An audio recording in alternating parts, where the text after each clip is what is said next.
시편 2편 말씀 보겠습니다.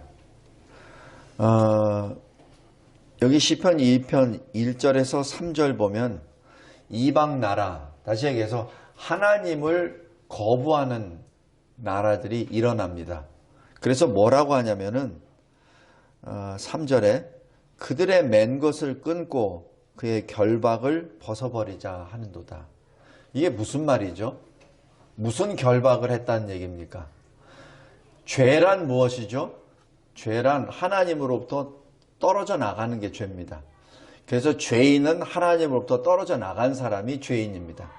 늘 우리는 하나님의 형상으로 지음을 받았기에 하나님과 함께 사는 존재예요.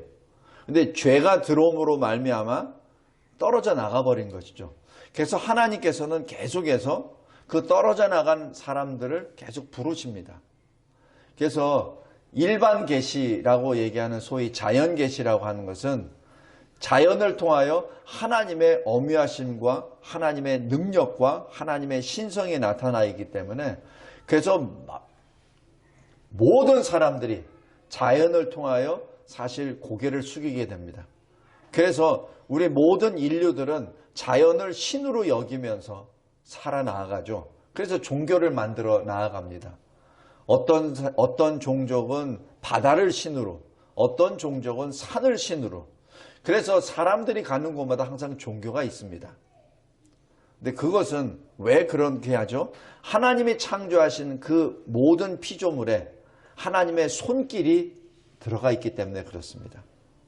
여기 우리 수국 오늘 여기 와 있는 것도 마찬가지예요. 아무리 이 능력이 있는 과학자라도 못 만듭니다. 그냥 조작을 해서 유전자 조작을 해서 색깔을 변화시키고 이 정도는 하더라도 이 자체를 만들지는 못해요. 있는 거 가지고 조작할 따름이지. 그것이 인간의 한계입니다. 그런데 모든 이 천하에 있는 만물을 봤을 때 사람이라면 정상적인 사람이라면 거기서 사실 무릎을 꿇을 수밖에 없어요. 그래서 높은 산에 올라가면은 이렇게 큰 산에 깊은 바다에 가면 두려움에 높은 하늘에 갔을 때는 자기 자신이 얼마나 미천한 존재임을 깨달으며 자연을 노래하게 됩니다. 그리고 그것이 급기야는 종교로 화해게 버리죠. 하나님께서는 그 모든 것을 통해서 하나님이 살아계심을 증거하십니다. 왜? 돌아오라고. 떨어져 나갔던 존재에서 이제 돌아오라고. 그래서 특별히 하나님께서는 특별 계시, 성경, 하나님의 말씀을 주셔서 돌아올 수 있는 길, 구원의 길을 알려주셨죠. 바로 예수 그리스도를 믿는 것이죠. 근데 여기 3절에 보면은 묶여있다. 지금 이 이방인들이 말하는 것이 맨 것을 끊자, 결박된 것을 벗어버리자라고 얘기합니다. 무엇이 묶였기 때문에, 무엇이 결박되어 있기 때문에 이 사람들이 이렇게 하죠? 복음을 전할 때, 하나님 앞에 하나님의 권능하심이 임했을 때 자기 자신들이 찔리는 겁니다. 그것이 양심입니다. 그래서 저 벗어나려고 하죠. 계속 벗어나려고 합니다. 하나님께서는 살리시기 위해서 그렇게 계시를 하셨는데 믿지 않는 자는 그것을 나를 묶었다라고 하면서 계속 벗어나려고 합니다. 거기서 하나님은 어떻게 하시죠? 4절에 하나님께서 웃으십니다. 그리고 5절에 진노하십니다. 여기 웃으신다는 것이 웃음 다음에 바로 진노죠. 바로 웃음은 기뻐서 웃는 게 아니에요. 우리 인간의 표현으로 하면은 슬퍼서 웃으시는 겁니다. 그리고 진노하십니다. 근데 진노의 방법이 6절입니다. 내가 거룩한 산 시온에 내 왕을 세웠다라고 하십니다. 그 왕을 통하여 진노를 부으신다는 그 사건이죠. 근데 여기 7절부터 9절까지 말씀이 아주 구체적입니다. 오늘 내가 너를 낳았도다. 이 말씀이 무엇이죠? 예수 그리스도께서 공생애를 시작하시길 바로 직전에 물에서 세례를 받으시고 올라오실 때 하늘 문이 열리고 성령이 비둘기 모양으로 내려오실 때 성부 하나님께서 말씀하신 말씀, 이는 내 사랑하는 아들이라 내가 너를 낳았도다. 그리고 변화산 사건에서 제자들 앞에 모양이 원래 모습, 영광의 모습으로 바뀌었을 때 하나님께서 구름 가운데서 또 선포하신 말씀, 이는 내 사랑하는 아들이니라. 바로 그 말씀입니다. 바로 예수 그리스도를 여기서 말씀하시죠. 그러면서 예수 그리스도께서 어떻게 하실 것인지 바로 9절입니다. 철장으로 그들을 깨뜨리리라. 바로 심판의 역사입니다. 성도 여러분, 여기까지 보면은 왜 한 가지 질문이 들어갑니다. 왜 심판의 대상, 그 불신자들에게 이런 말씀을 다 해주시죠? 하나님이? 천지를 말씀으로 창조하신 절대 주권의 하나님이 왜 이렇게 말씀을 다 해주시죠? 왜? 너희들이 잘못된 점을 왜 계속해서 말씀해 주시죠? 굳이 인간의 말로 표현하실 필요도 없을 텐데 그냥 봐서 심판의 대상이면 그냥 쓸어버리시면 되는데 왜 말씀해 주시죠? 왜? 회개하라고. 회개하라고. 하나님께서는 그 누구도 멸망당하는 것을 원하지 아니하십니다. 하나님께서는 그 누구도 심판의 대상이 되기를 원하지 아니하십니다. 그래서 이 말씀을 주시는 거예요.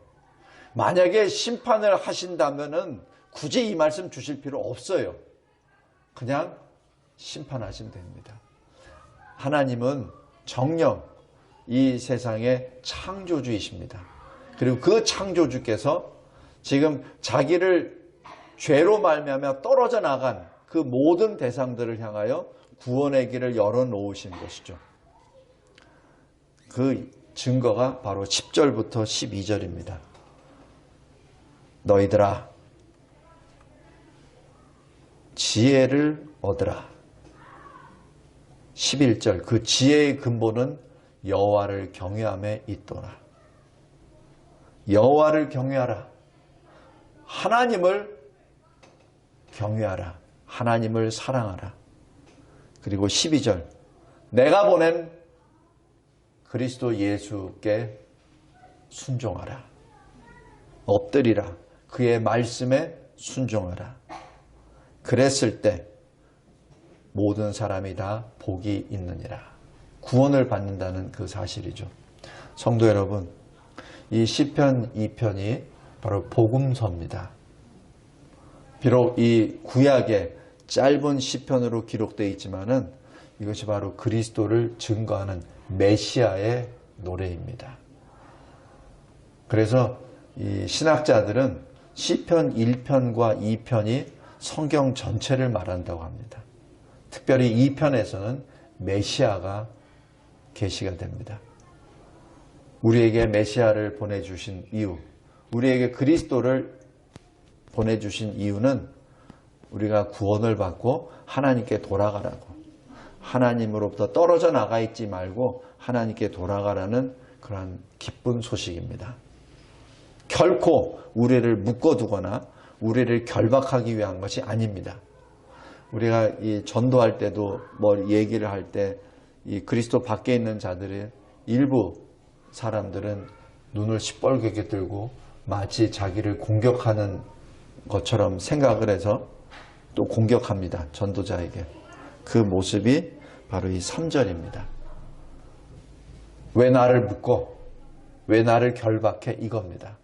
성도 여러분, 결박이 아니라 회복이요. 묶는 것이 아니라 자유를 주기 위함입니다.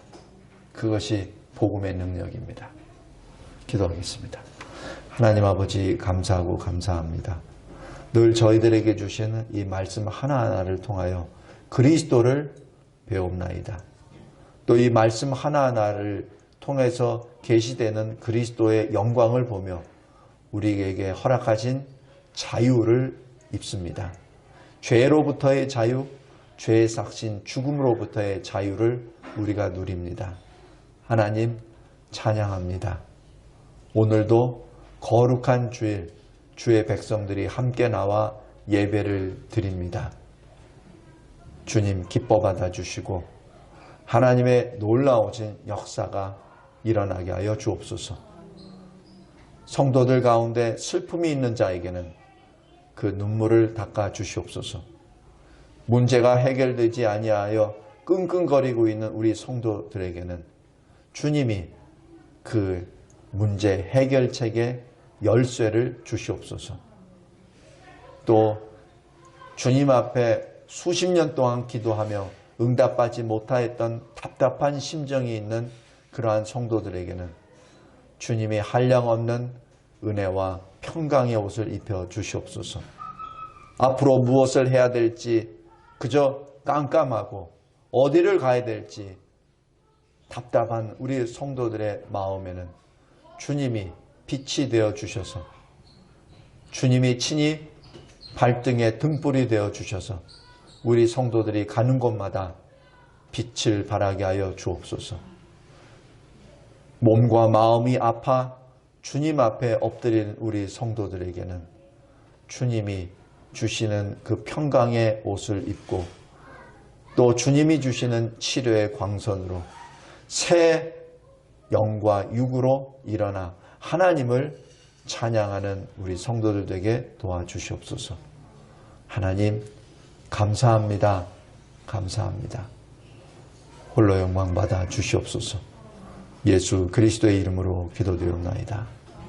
아멘.